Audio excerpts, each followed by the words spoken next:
Hi, on this prototype video we're going to give some tips on how you can best utilize the studio space that you have, even if you feel like the dimensions are a little awkward or it's not as spacious as you would like. We're also going to give some economical tips on how to equip and outfit your studio for the lowest price you can and do what works best for your workflow and how to integrate backdrops into the workflow of your studio. The studio space that we're standing in right now is basically an L shape. It goes in this direction and this direction, and it's basically, from your perspective, it's an upside down L. And we have about 23 feet in this direction, 23 feet in this direction. So we have two ways that we can shoot. We can shoot with this length or this length, and it's about 11 or 12 feet on all sides of the L.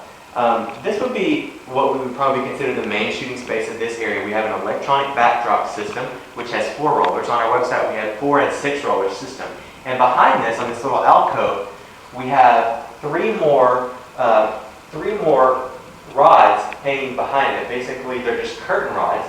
And if you wanted to hang jersey cloth or a spear cloth in a curtain type style, you could actually put several more backdrops behind this electric backdrop system.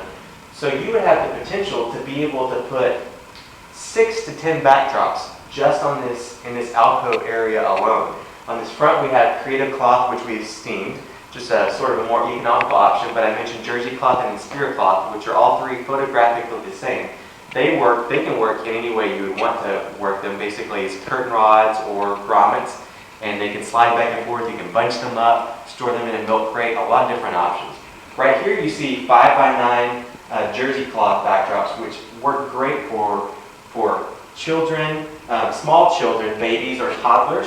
And you see we have 2 techniques here. Basically, we have a wall and a floor, which you want to drop at a right angle. But we have a different principle for backdrops that have a little bit of scenic action. You would want to take the corners and give it as gentle a sweep as you can, so that you can't see the transition between the floor, the foot area, and the background area. So you would want to take these, basically in all backdrops, it's a good idea to take the corners. So you can have 2 backdrop shots here, along with the potentially 10 backdrops that you would have on this wall.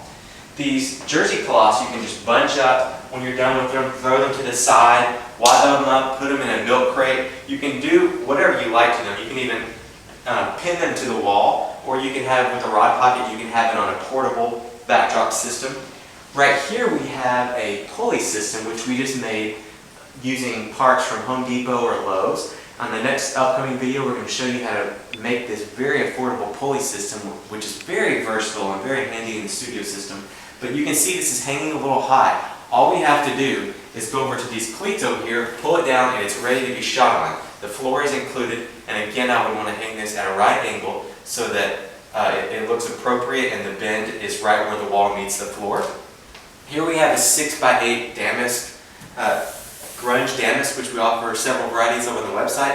This 6x8 is very affordable in creative cloth. Again, it's photographically the same as the other 2 cloth types, but on a 6x8, it's seamless. For larger creative cloth sizes, it's not seamed, but it's virtually imperceptible. But you have a 6x8, if you would like seamless, we can do it up to 6 feet, and it looks great. If you match it with the baseboard, it looks like it's just a wallpaper, and all we've done is have it push pinned up against the wall. And then we have another pulley system in front of this creative cloth, so you can instantly hang another backdrop on that pulley system. Just pull it up in front of this backdrop system, so you could easily, quickly have 2 backdrops ready to go for your clients. You have 1 ready to go here, 2 more here.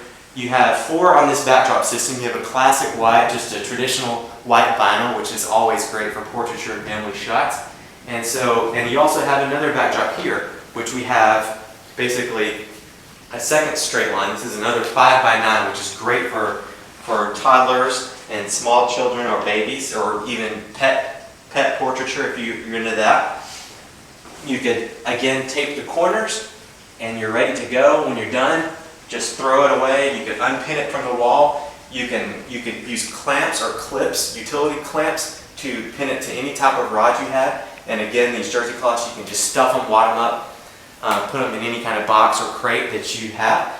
And so this short video is just to basically give you ideas. You may have an awkward space that doesn't have quite the dimensions that you would want, but if you're really creative and you find ways to stack backdrops, use different hanging systems. We didn't even get into the portable backdrop system, which you can basically put anywhere and have ready to go.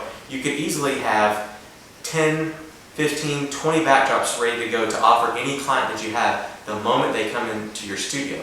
And one thing this does is it makes your small space a very big space. You can take scenics that look like it's a huge area, an on-location shot, an exotic faraway place, and if you shoot it correctly, it just broadens your whole space, and it looks like you've taken your clients on location while all the while all you've done is you've kept them in your climate-controlled environment.